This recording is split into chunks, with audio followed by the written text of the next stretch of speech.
Hello, everybody, and welcome to Feeling Seen, the podcast that talks about the movies, shows, and characters that make us feel seen. On today's show, we have something a little bit different, a little bit special. We are talking to the star of the new movie, Catch the Fair One. She also received a story by credit for the script, and we're going to be discussing a TV character that you already know is close to the heart of this show and close to so many millions of people on Twitter every Sunday night. And that is Rue from HBO's hit show Euphoria, as played by, of course, the Emmy winner Zendaya.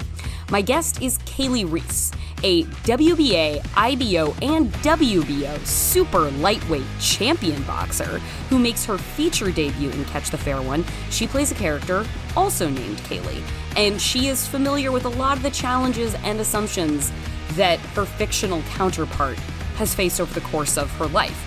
What's more, the thriller addresses issues that Kaylee has been a major advocate for, considering the Native community, in this case specifically, the plight of murdered and missing Indigenous women. She's been nominated for an Independent Spirit Award for her performance. Catch the Fair One is directed by Josef Kubota Wladyka, and at the time of this recording, Season 2 of Euphoria still had a few episodes left to air, which is why we didn't get into the specifics of that school play. And it is a wonderful conversation, and I am so glad that Kaylee could bring her life and her story into the conversation about this life and this story. Then we'll have one quick thing before I go, because I have seen Death on the Nile, and not enough of you have seen Death on the Nile. So we're going to talk about that at the end. But for now, let's get right to it with Kaylee.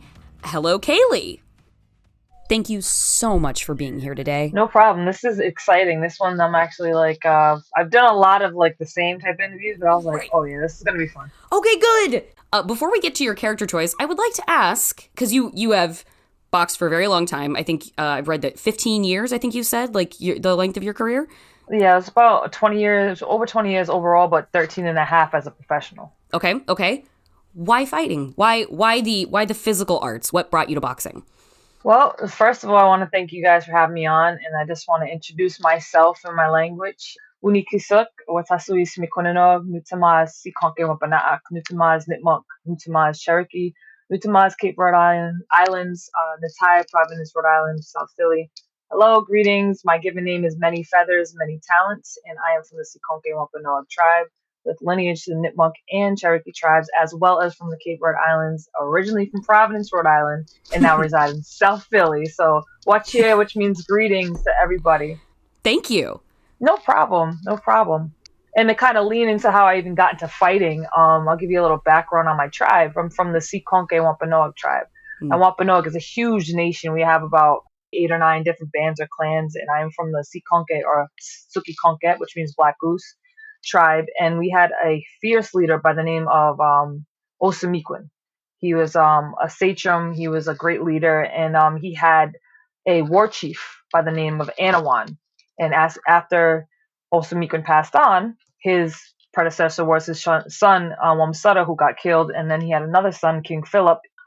He had a right-hand man. His name was Anawan, and he was a war chief. That's where my direct lineage is. So he was basically the one who, gathered up all the soldiers and was, one of the top guys. And as you can see, having that warrior blood runs deep in my veins, especially from my tribe, as well as being Cape Verdean. Cape Verde Islands are off the west coast of Africa, which was originally used as a slave port, but has now been its own independent country for well over 40 years now. So I come from a really strong line of just fierce, resilient people. Almost a walk toward destiny then for you. Yeah, absolutely. I mean, it didn't start off like that. I mean, I'm one of 5 kids. I'm the baby, so I had to be really creative to get away with stuff, honestly. Yeah, your parents had seen it all at that point. They'd seen it all. Yeah, I'm like, oh, man, he did that, he got caught. She did that, got caught. So I was, really clever as a kid. I was into music. Everybody does something in music in my family. My father was on tour with Marky Mark and the Funky Bunch. He's a musician. Yeah. Okay. Yeah. Good vibrations. Good vibrations. Fuck yeah. Oh yeah. Yeah, man. My mother's a talented singer, and everybody does something. So boxing wasn't really something that my family did, but sports was. Basketball. And I first expressed my love of anything physical probably at the age of 5 or 6, want to play football. My mom wasn't having that. Eventually I found a man that I found him with a boxer. He's from another tribe over here, the Narragansett tribe, and used to bug him to try to, like, I just want to learn how to box. And he just kind of blew me off in his very New England accent. Hey, you don't want to be a boxer. Girls, they just want to hang out and all this other stuff. But, you know, when someone tells me I shouldn't do something, usually I do the latter, and I wanted it. The team sports didn't really do it for me. When I was around 11, 12, I went through a lot of different things, and I always liked the solo aspect of fighting in general, and then boxing, because when you play basketball, you have 4 other teammates. You can sub in if you get tired, but boxing, if you don't do something, that's your ass. You know what I mean? You have to be very, very self-accountable. The buck stops at you. That's it in the ring. Man, no, you can't be like, can you take these 2 rounds from me? Nah, you have to do that. And at a very early age, between being, you know, more than one race, being Cape Verdean or Black and Indigenous or Native American, not growing up in your typical surrounding Native tribes on a reservation, kind of, you know, in between a couple of worlds, getting taught my heritage from my mother, who was a medicine woman of a tribe, but also she's a Christian, to kind of really have those things that was really bumping. So I just couldn't find my footing. Right. And my father left really early on, and I just didn't fit anywhere. And honestly, with everything going on as a 13, 14-year-old at that time, I went in the gym in this chaotic, funky, ball-smelling place, and everything in my head just went quiet. And I was able to just focus on what I was doing. And then from there, I hit the ground running. From there, you became a goddamn champion. Oh, yeah. 6 times, man. 6 times. Well, I like this as a lead into talking about the character that you have brought for us to discuss today. Who have you brought for us to discuss today? What character has resonated with you very strongly? Rue from Euphoria. I love her. Yes. Tell us, Kaylee, who is Rue in Euphoria? What are we dealing with here? Rue is an amazing phenomena. She's a very deep character in the show Euphoria. She's a teenager who goes through some trauma, whose father is white, mom's Black, and she has a younger sister, and she's an addict in high school. And in the most alarming high school currently on television, it has a name. I call it Euphoria High, and all the teens have very serious issues they're dealing with a lot. And it is Zendaya it is an incredibly capable cast and ensemble, but goddamn, Emmy winner Zendaya for the role is really putting this show on her back and charging up a hill every single episode. Every single episode, and her supporting actors and actresses in there are phenomenal. I mean, this high school needs to be closed, as far as I'm concerned. It needs to be closed.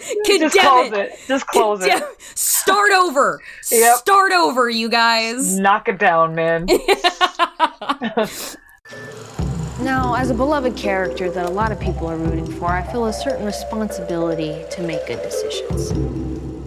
But I relapsed. What I really like is the through line here with such an utterly embodied pursuit as boxing. And then with your role in Catch the Fair One, for which you've been nominated for an Independent Spirit Award. And then you have this performance by Zendaya, which is, she's a woman of few words, Rue. So much of that performance takes place in Zendaya's body and how she moves through space, and you learn so much about how she feels about herself and other people from her physicality. So what about Rue really caught for you when you saw this performance? You know, shout out to Zendaya. I mean, she is an artiste and so young. I can't wait to see what she does next. Fellow Virgo. I love it. Virgos, man, we do it different.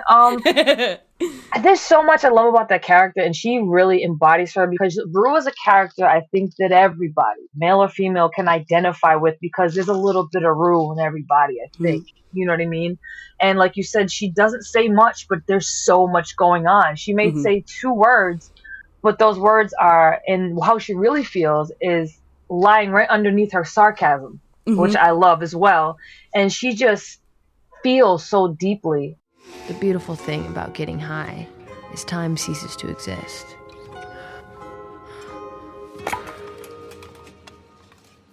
I mean, you can just stay in the good moments without the fear that they'll come to an end. And I think she has so much going on. That's why she's an addict. She's trying to shut it up. And I can so relate to that. And the way she just the way she walks, the way she deals with things, the way she smiles or doesn't. Everything is so calculated, but so messy. And it has so many different layers. And I feel like she is embodied. With every episode, it gets something else that you can pick out of her, even just her different twitches or how she really feels about herself in other people. She loves people, but she hates herself because she's like this and she feels bad. It's a constant like ping pong. I just, I can go on forever, but she just, oh man, I absolutely love the entire show, but her character is so deep at so many levels. Are there any scenes especially where you felt have really pinged with you, where there was just like a deeply reflective moment of like, oh man, maybe I need to take a break, maybe I need to walk away. Like I'm feeling a little too in it with, like, I've definitely walked away from that show sometimes and been like, I'm too in it right now and I need to give myself a breath before I finish what this is giving me, because I need to just like make sure that I'm not in trauma high school right now and in my world and creating a distance. So are there scenes especially where you've been like, man, this is just beyond what I've even experienced in this character even so far? They did not waste any time in this new season to kind of just ram it right into Lou, bro. Jesus. Episode 4, when she was just having the complete breakdown, she was going through withdrawal, it was a lot. And she embodied that. I started watching the 5th episode and it started with her in like the most vulnerable spot, just trying to eat a Jolly Rancher, and I was like, I can't today. I gotta take a break. I can't do this. Okay, look, we can go to the hospital, okay? I'm not going to a fucking hospital if you call. Look, we can do the withdrawal thing again, baby. It's okay. The fucking hospital. If you try to put me in a fucking hospital, I swear to God, we're gonna have a problem. She gives you her all in that character, and then every run, every grunt, every beat of sweat, every chill. I was like, oh my God. Yeah. Well, now I want to pivot that into your own work with Catch the Fair One, and how I think I was reading an interview with you where you talked about kind of like you knew that the amount of things that your fictional Kaylee was gonna say could possibly fit on a page and a half. You're never wondering about her clarity of purpose. And I wanted to talk to you about playing a kind of a character that feels almost so animalistic in their drive towards something, which is, I think, something that I feel when I watch Zendaya as Rue as well, like stripped of her ability to sort of want to participate in the human experience. She just like, and yet feeling like such a yearning to be a part of it. There's something very raw and animalistic to me about the performance that Zendaya is giving. And I wanted to hear from you about like sort of physically embodying that space. It's definitely, acting is not just in talking. It's honestly, probably that's the last thing. It's in your body. You have energy. You need to use it. You need to express it. And it was heavy. I mean, this character was very heavy, very close to me. And what saved me from going down that deep hole, because this was a very, very heavy context of a story to tell, was being able to plug all the way in and then plug all the way out, because it's just so close. And the physicality of this character, she, our idea was to take this strong, powerful warrior and strip her of everything. And what is she left with but one goal, is to find her sister and get back in the ring. And how would that feel? You have all that pressure. Your mom doesn't accept you. You think it's your fault. You think she thinks it's your fault. Your native community doesn't fully accept you because you're not the fair one. There's just so much that all I can do is just picture her carrying it on her and being so uncomfortable. Hence the reason why she had, turned to drugs when her sister got lost in the first place. And then she's trying to do something even better by, maybe my mom will accept me if I find my sister, so let me get off the drugs. But she can't stop moving. There's always something with that character. She has to move. She just wants to get out of her own body. And it was just really to picture all that, and just, how would you feel? You would feel like this. And, I just started folded in, like like folded inward and kind of like eyes down to the ground, it seems like. Exactly. This character taught me a lot about myself and a lot about people in general too. What surprised you about getting into a character's point of view like that? Like, I don't know that you had ever done that before. Perhaps you had, but what was that like as a function of sort of self-discovery? What was the most sort of thing that took you aback about getting through that process? The fact that once I really get into a routine, was getting in and out, I didn't want her to leave. I was like, this character, interesting. it's like, how can I explain this? And I've heard this from other actors. And it's like, I almost had and my best friend, we did like a whole ceremony to like bury this character. Wow. Because I had to say goodbye because we just both went through this cathartic ride together. So it's crazy because when I explained it to my best friend, she was like, I never thought of it like that. I'm like, dude, I need to, in my mind, be able to put her to rest unless I need her again. But I really have to take her out and she has to completely leave me because I felt I had like almost like post filming depression almost. Yeah. So I'm like, I can't plug into this girl. I can't talk to her. I can't feel what she's feeling in these moments. And especially on a psychological level, going through that and picturing in real life, like these are what my sisters and my people are going through. Like it was just all crazy. I really had to make sure we put her to rest in her place and kept her there until maybe I may need to talk to her again. But I don't think the average person can really grasp that because everybody thinks acting is good lying. I'm not lying because the fact is my job is to convince you that I'm really feeling this. And understanding that the camera sees everything gave me the ability to really understand what I had to convey, this loss, this depression, this rage, by just a slight turn of your eyes or anything. It was just really important because throughout the whole film, we suggest we don't show much. And that was 85 minutes of a rush, you know? So it is in your body. Yeah. Yeah. Well, and that feels like when you have these really, because like your character, like I'm with her the entire way. I'm with Kaylee, but she's also doing very compromising things morally in ways that you can tell she's not totally sure about at times. She's like, all right, I'm on this path and I'm walking straight forward, but like, I don't feel great about what I'm doing, but it's a means to an end. And obviously what Zendaya's doing with Rue in Euphoria, like this is a character who is challenging you at every turn to abandon her. And yet in that process, it feels like to embody these characters so fully and completely the way that you both do, I would say, is you have to honor them. And I that's such a beautiful thing to hear about, like the process of letting that Kaylee go for you. It feels like it's part of that act of honoring their richness and their fullness in a really tangible way. That sounds extremely emotional, honestly. Oh no, it was. I mean, I got home and I was like, okay. Like, when am I gonna talk to Kaylee again? Because I used to write down notes to myself from her before I went to sleep when I was on set, and this was just something little that again the Sheila Grace, who I worked with for like a week. I didn't have any prior training, but Joseph threw me in like a boot camp. But just to write down, like, I kind of like, I honor you, and if there's anything you need to tell me about the character in my dreams, tell me. And like I already do this anyway, so it was something like I need to put this to rest because I don't need her to be sitting next to me every day, like and just like, you know what I mean. And it's I think that's super important. Again, I haven't been in this industry, but I blink and I already can see how people can get real caught up. You can get lost in that whole thing. This movie is obviously, like, this is a very personal movie to you, and it is a very personal representation of the community that you are a part of.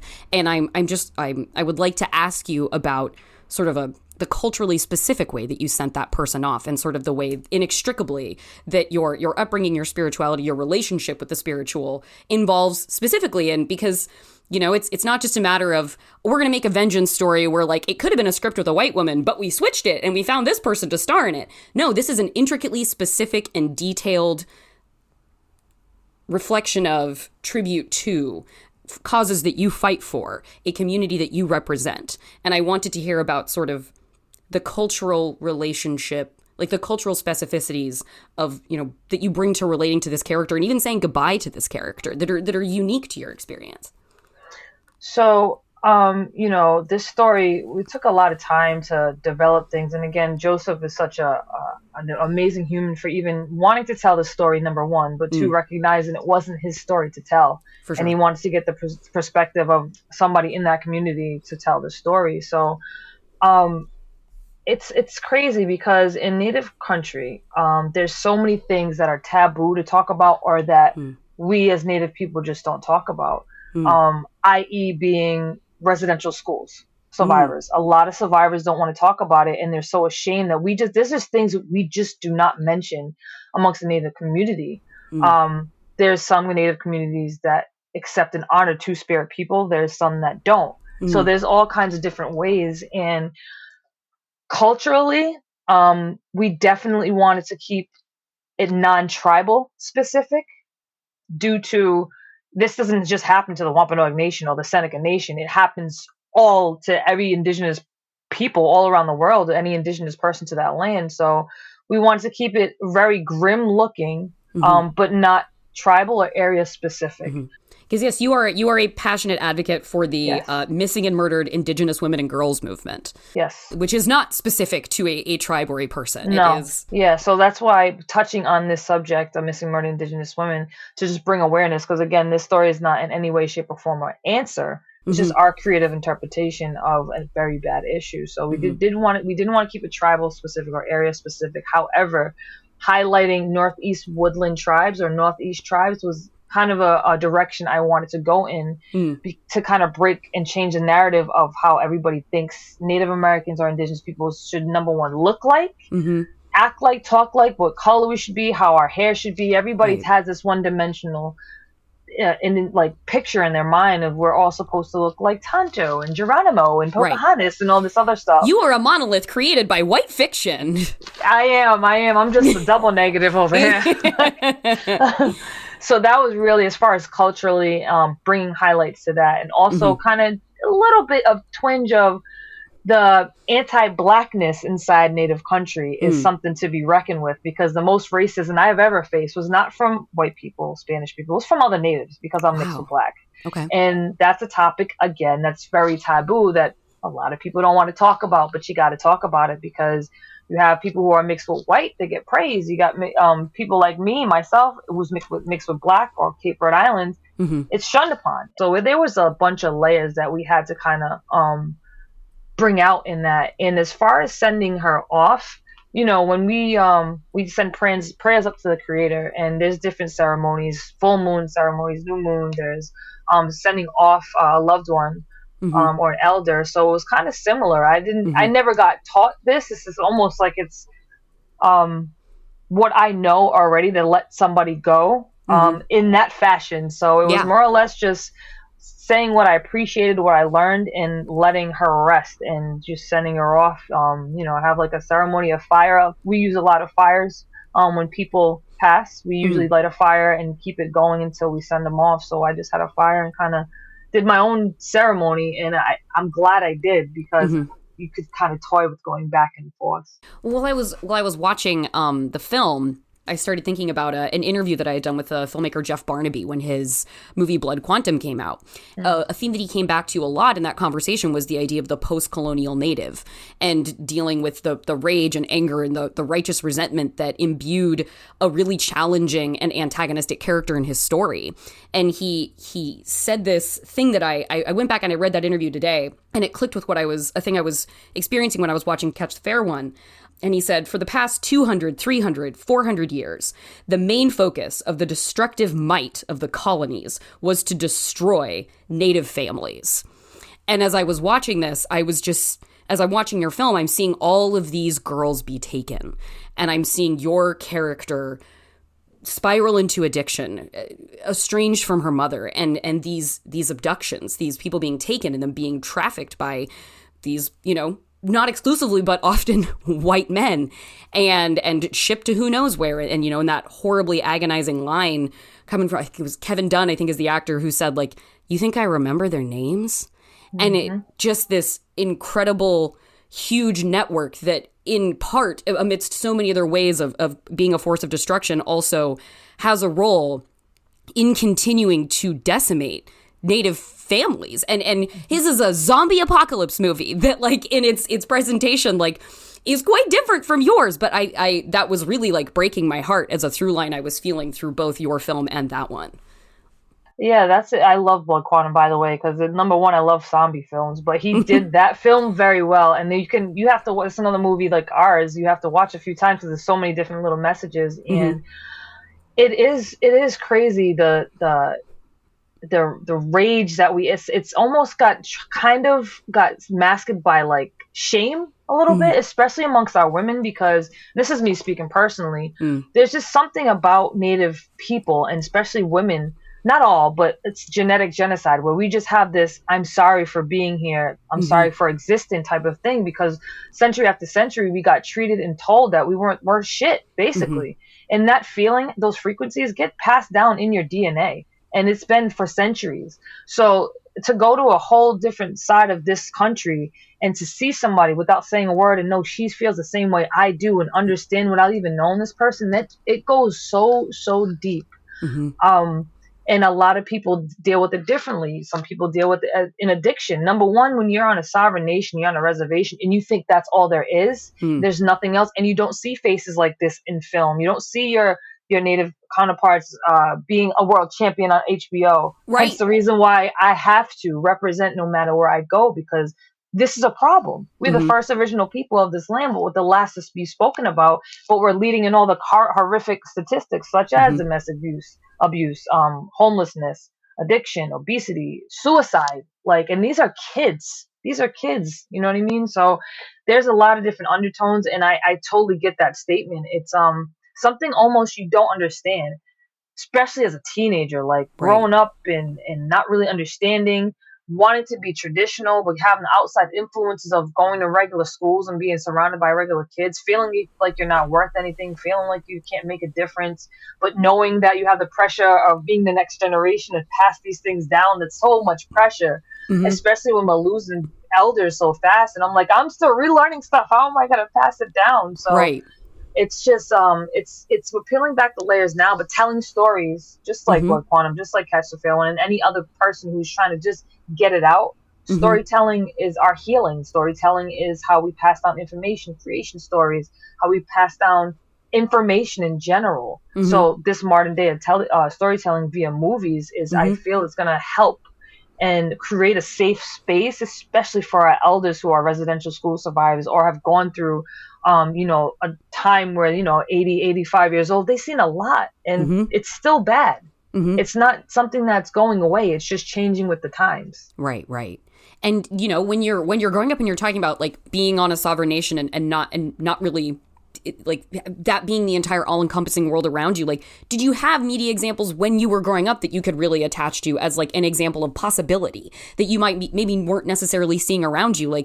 Rue is an incredible character and is also reflects a very different upbringing from yours. Did you have characters of your own that reflected a Native experience that you could latch onto and be like, I'm so happy to see this existing in a context that lets me know there's more than me and there's more than here, or was that kind of just an absence of experience?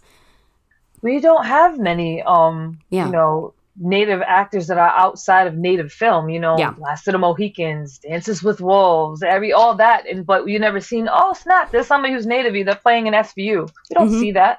I will say somebody like Wes Studi has been around forever. He's a legend, and he started as your typical roles.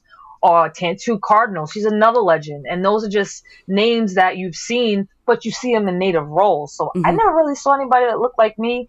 I was happy when I saw Smoke Signals, because it was like I looked just like I had my big glasses with braid ties and Little Geek. I used to get made fun of. I will show you a picture, but it was the only movie that was out that was kind of had people, Adam Beach in it, which is he's a phenomenal person, by the way, but it was just our movie. Oh, then what happened? Arnold got arrested, but he got lucky. At first they charged him with attempted murder, but then they plea bargained that down to assault with a deadly weapon. And then they plea bargained that down to being an Indian in the 20th century. Then he got 2 years in Walla Walla. But still in main, people what Smoke Signals? I'm you haven't seen? Okay. But I felt that was one Jeff Barnaby brought up too, saying that he's that came out 20 years ago, and the promise that movie offered wasn't ever fulfilled.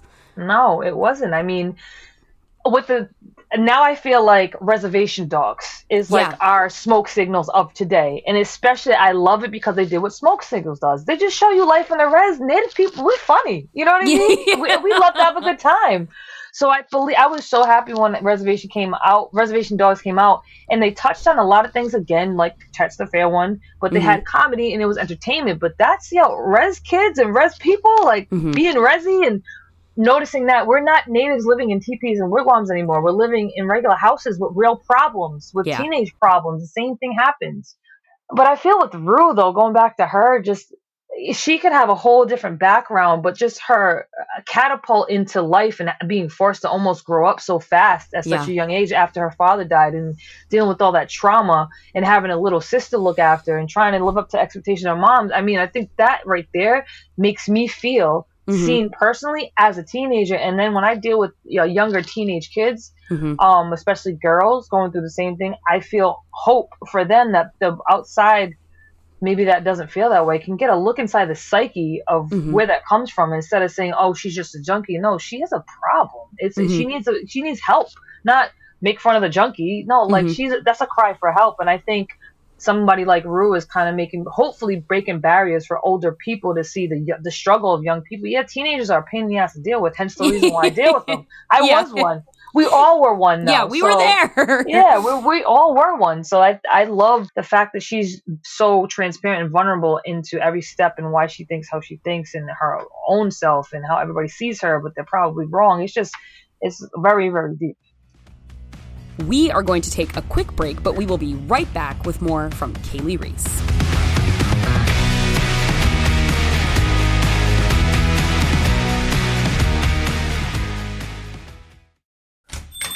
Hi, I'm looking for a movie. Oh, I got you. There's that new foreign film with the time travel. There's an amazing documentary about queer history on streaming. Have I told you about this classic where giant robots fight? Or there's that one that most critics hated, but I thought was actually pretty good. Ooh, I know. The one with the huge car chase, and then there's that scene where the car jumps over the submarine. Wow, who are you eclectic movie experts? Well, I'm Ify Wadiwe. I'm Drea Clark. And I'm Alonzo Duralde. And together we host the movie podcast Maximum Film. New episodes every week on MaximumFun.org. And you actually just walked into our recording booth. Oh, weird. Sorry. I thought this was a video store. You seem like a lady with a lot of problems. Well, Manolo, we have a show to promote. It's called Dr. Game Show. It's a family-friendly podcast where listeners submit games and we play them with callers from around the world. Oh, sounds good. New episodes happen every other Wednesday on MaximumFun.org. It's a fast and loose oasis of absurd innocence and naivete. Are you writing a poem? No, I'm just saying things from my memory. And it's a nice break from reality. Are we allowed to say that? I don't know. It sounds bad. It comes with a 100% happiness guarantee. It does not. Come for the games and stay for the chaos.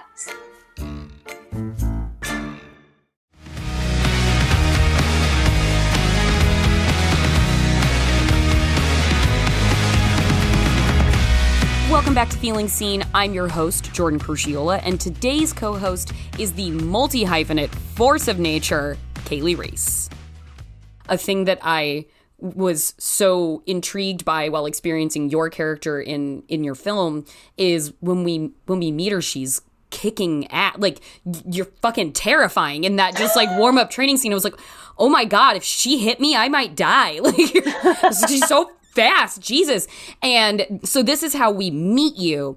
And then in so many of your interactions, there's that like, oh, sorry, like you're very polite and you're very quiet and you take up as little space as possible. But the physical specter of you, so physically powerful, so carved from stone, so strong. I really appreciated the intense duality that your character presented of somebody who does look so physically dominating and imposing, but is still so filled with that kind of insecurity or that kind of sadness that there's still that tendency to fold in close and take up as little room as possible. And I was like, that feels so full, that feels so sincere. Like you don't just have like your license to kill because you physically could. Like there's so much happening on the interior, and I feel like we see that so much too in that Rue is a chaos agent.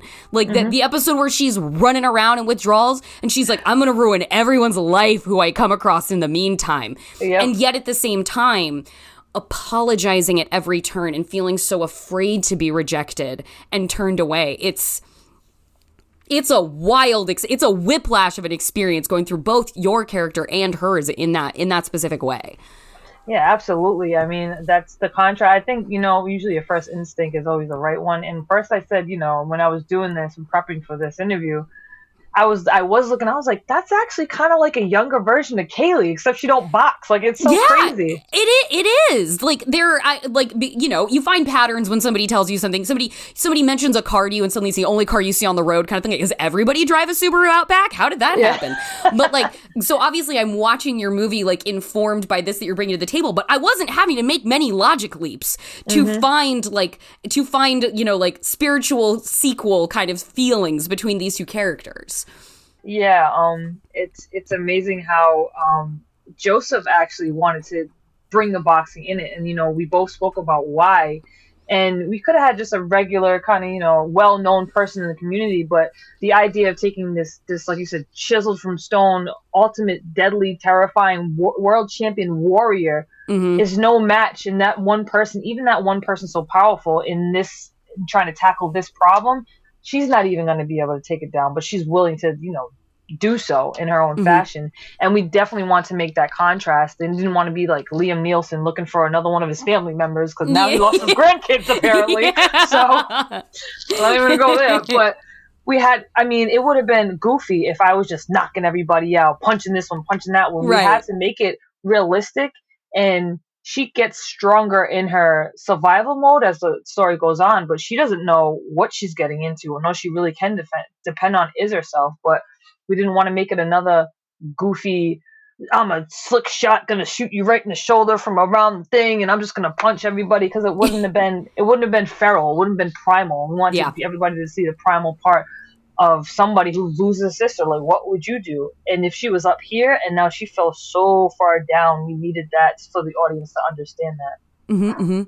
And I've read in interviews where you've talked about, like, we could have gone darker with this movie, and in certain ways, like, I wish we would have gone darker with this movie. And then I wanted to hear from you about that, and I kind of wanted to put it in conversation with where I kind of thinking where I want to go with that is I talk a lot about queer cinema and that balance between, like, these stories that we've seen so many times of queer pain and coming out stories that often don't go well, versus what I feel like we have more options now is to explore queer joy, and how that feels almost like a revolutionary thing to still see as queer people experiencing joy. And I wanted to hear from you about, like, that balance of expressing something as intensely dark and committed to the reality as this movie is and the issues that it's addressing, while also, like, being a part of a community defined by its color and the joy you experience and the beauties of your tradition and your ancestry. Like, I wanted to hear about, like, sort of those two sides of you, and knowing that you're going to continue on in filmmaking, it sounds like,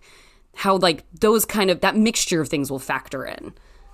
Yeah, it was crazy too, because Joseph was, like I said, he was really adamant about telling the story the right way. And with an issue like this that is very dark, very triggering, and just the context of it doesn't just happen to Indigenous women. It happens to the minorities most of the time. I mean, no offense, but one white girl goes missing in America, we see it all over the place. Yeah, and, absolutely true.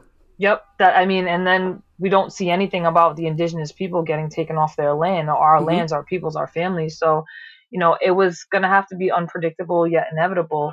Whereas too, because of a subject like this that not many people know about, we can't really rip the Band-Aid off too much. Right.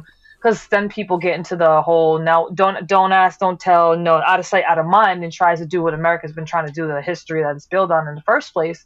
So, we didn't want to exploit it or glamorize the sex acts that goes along with this, nor did we need to waste 2 minutes of film having somebody being raped on camera. You've seen that movie before. Yes.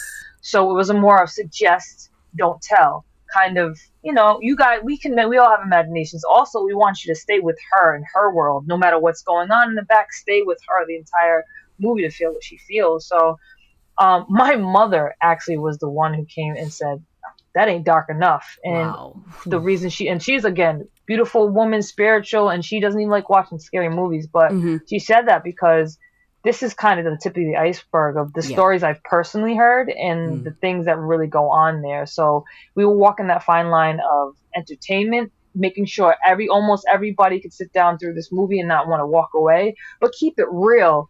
And that's a very, very fine line. You know, because this subject just isn't in mainstream media and people don't even that really happens. Yeah, it does. Jesus. And thinking back to my conversation with Jeff as well, he talked about like the first iteration of Blood Quantum was a lot angrier. And I wanted to hear about scaling to where you did, to know that you were like, okay, I think we are on the knife's edge of where we need to be. My instinct is telling me to push harder in a darker direction, but like where was finding that like thing that you felt comfortable with, like you were honoring the severity of the material while also being like, all right, let's also know, like, consider in mind the audience for this as well. Yeah, our moral compass was like, especially knowing that you're right to be angry, that you're right to be fucking angry. We didn't want to beat the audience over the head like a documentary with like activism at all. You know, we wanted awareness and activism is a little bit different in my perspective. So it wasn't a documentary, but it was bringing awareness. Like, I mean, let's face it, I box, but I box for a cause. But at the end of the day, I'm trying to kill the person. That's a very violent sport. I mean, it's a beautiful art, but it's just a platform for me. It's a catalyst into whatever else I can do, other endeavors. It was like I said, our compass was caught in the Bermuda Triangle a few times because Joseph, a great artist, but he's very dark as well. And he, you know, we clicked on the whole biracial thing, the whole baby thing, the whole dad issues things, but we just bounced ideas off each other. And like I said, it had to be unpredictable. So we had to have the suspense of unpredictability. And reality-wise, I mean, we could have gave her a gun or a knife or some kind of nunchucks that she just mastered on YouTube or something, but we had to keep it. We had to keep it primal and real and kind of, all right, what's her surroundings? What can she use? Hence the razor. She's in the shelter. Right. She's not gonna have a knife. She's poor. Okay, she can hide. That's like jail. They can hide razors in jail.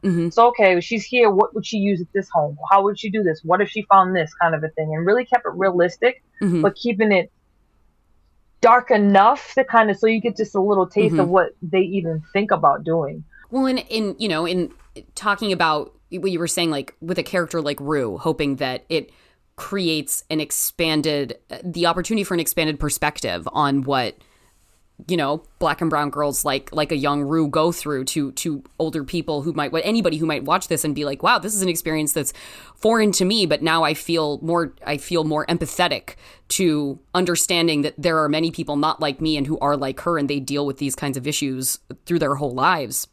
And I wanted to ask you about what you playing this role and addressing like the colorism in your community and addressing the sex trafficking aspect, like to be the one who puts this on screen in a way that we certainly don't typically see.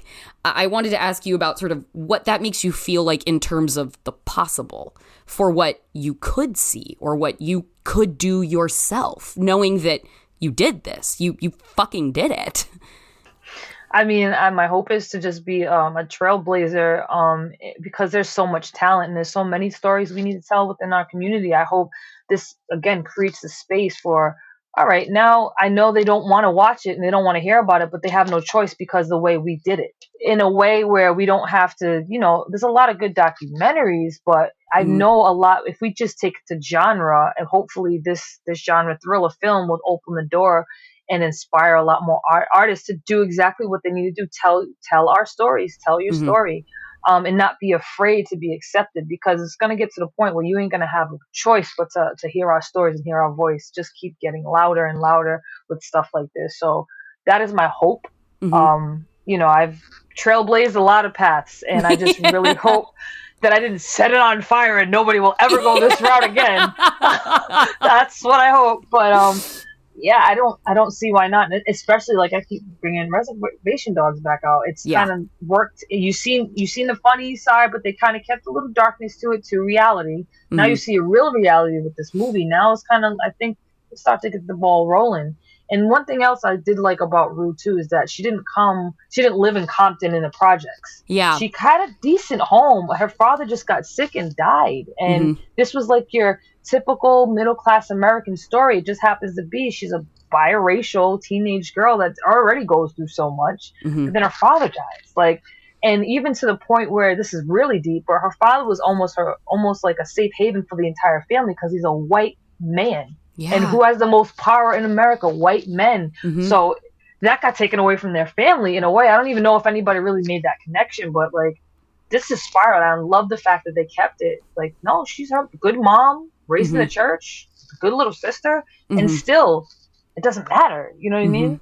Yeah, and to circle back to like the joy aspect of it, I wanted to hear from you about, like, as a, now a creator in this industry, how do you hold space for the joy too when there is so much darkness that you're like, we could go darker, this could be a lot fucking worse than you saw, but how do you hold space for that joy too, and the celebrations of the broad, the beautiful mosaic that comprises a background like yours?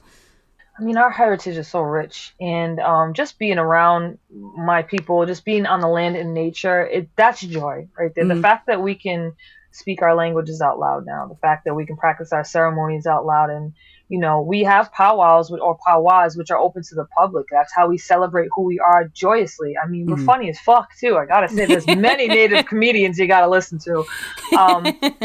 And, through music, we have a whole award show devoted to just Native hip hop artists. You know what I mean? There's so much joy, and I love how we can incorporate our ancient ways with the new age stuff, like a Tribe Called Red. They're dope. You know what I mean? So just always staying rich in our culture. That's the joy. A lot of people want to be Indians for Halloween, or they want us as their mascot. You know what I mean? Right. Yes. But there's so much more behind that. There's so much more behind Sacagawea or Pocahontas, or Tonto, Sitting Bull. There's so much history, and you guys live on the history.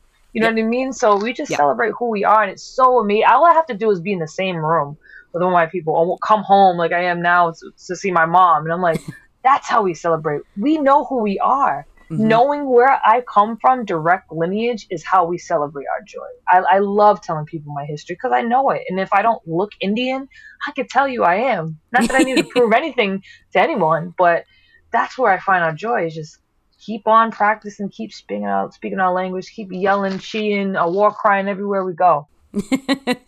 I would like for that to be the sort of parting thought of where we conclude the conversation. But I will ask you, is there, as we send off, what would anything you would like, obviously the film, but I know you are a passionate activist about many things. Is there anything you would like to conclude with, that you would like to be the sort of closing agenda item? I get asked a lot, how can people help? How, with this issue, or also with the residential school kids being uncovered as of late in Canada and America. And then you have these pipelines. Things come in threes. A lot of things come in threes. And this is all connected. Missing and murdered Indigenous women.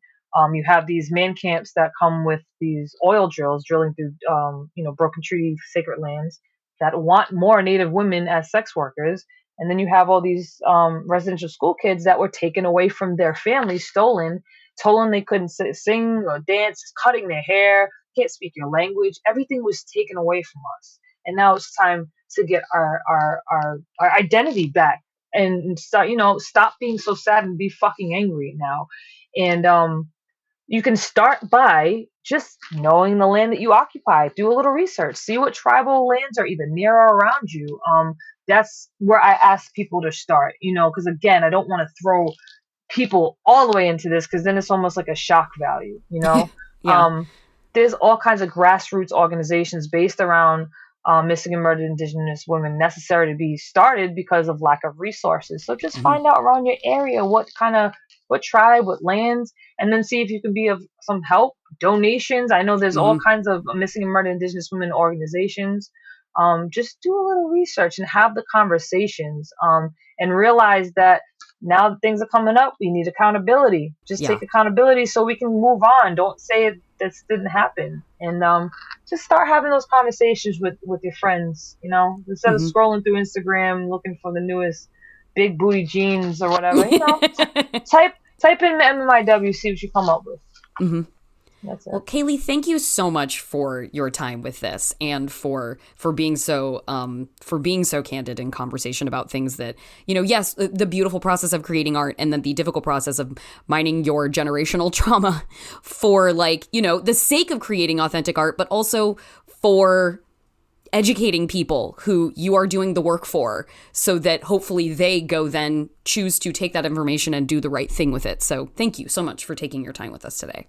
No problem. Tabutni, which means thank you guys. This was an amazing conversation, and we need to have more conversations like this. So I thank you. You were amazing. I love having conversations and not saying the same answer all the time. I so appreciate hearing that. Kaylee, thank you so much for joining us. This has been truly wonderful.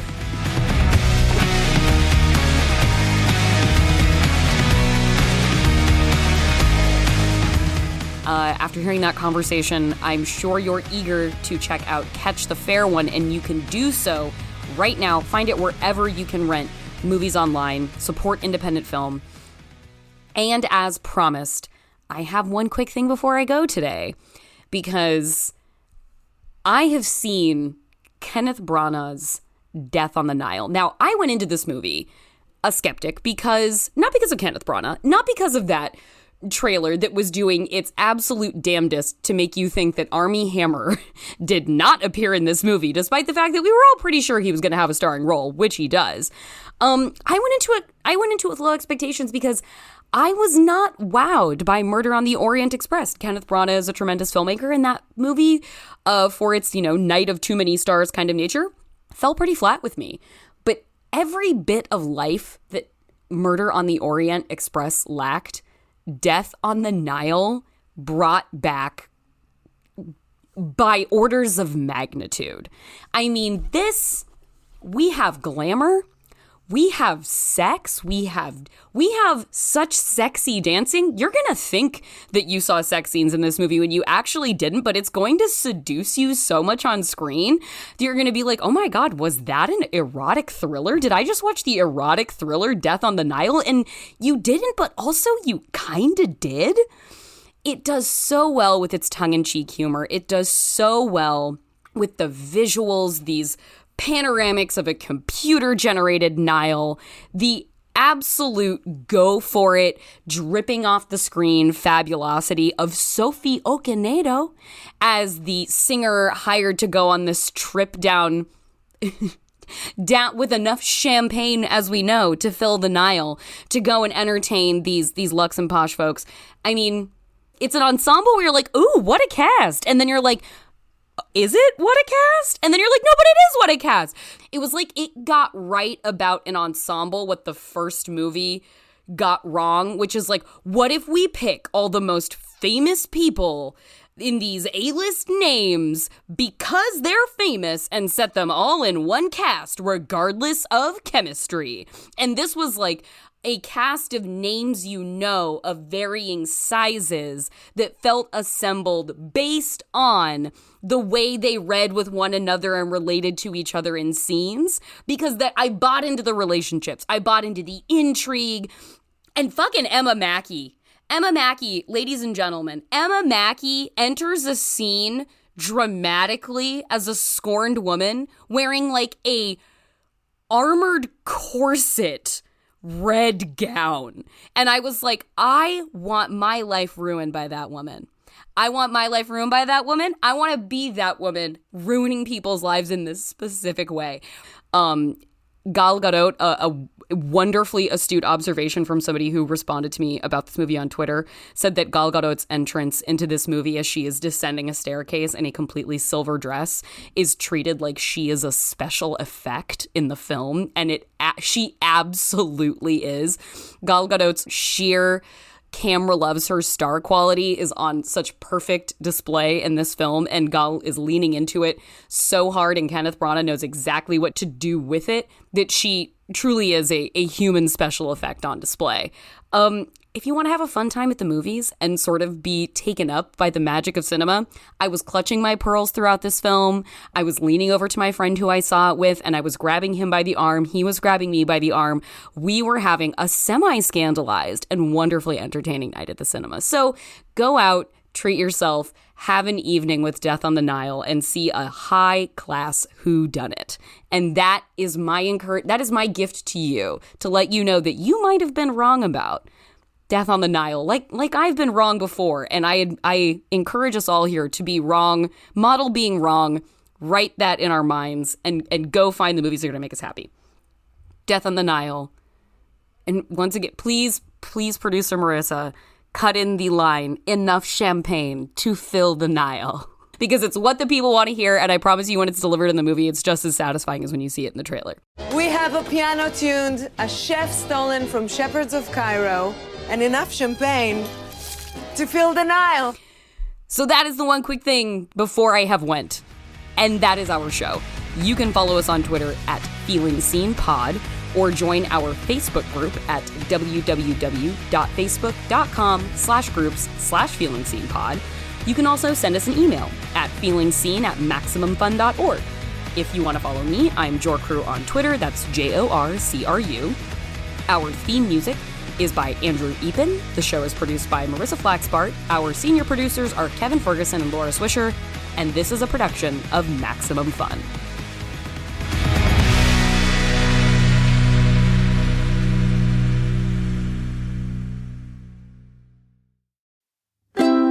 MaximumFun.org.